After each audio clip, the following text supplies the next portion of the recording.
congratulations on you two both being inaugural Seed and Bloom Detroit grantees. That's what I'm reading here. So what does it mean to receive sort of that grant, and sort of what are the ideas that of how you're going to incorporate sort of, this funding, this grant, or have you into, your work? If you can start with you, Danielle, please. Yeah, of course. It's a breath of fresh air. For any artist to be able to receive any funding in order to do work, that's kind of like, oh my gosh, half the battle. Because then now I can focus on the work that I want to do because I have the funding to do it. So I think it's a beautiful gift.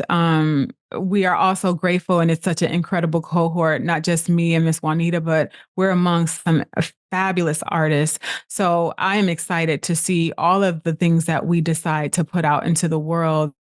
What I'm focusing on specifically is building Neighborhood Bodega, which is my production company.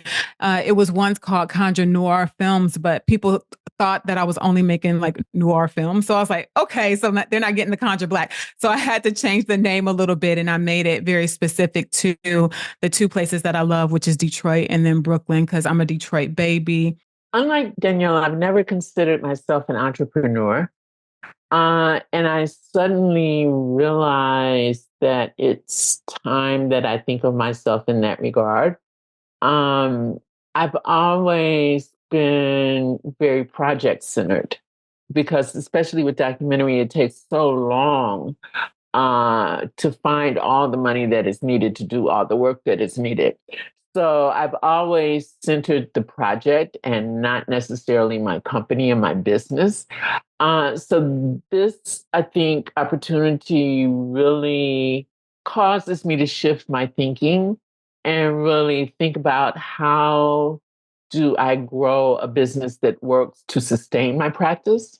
And at the same time, to Danielle's earlier point about being able to find, Black and Brown people to work as crews, I think I've always felt it as my responsibility, especially in coming back to Detroit, to really work to build our own community's infrastructure.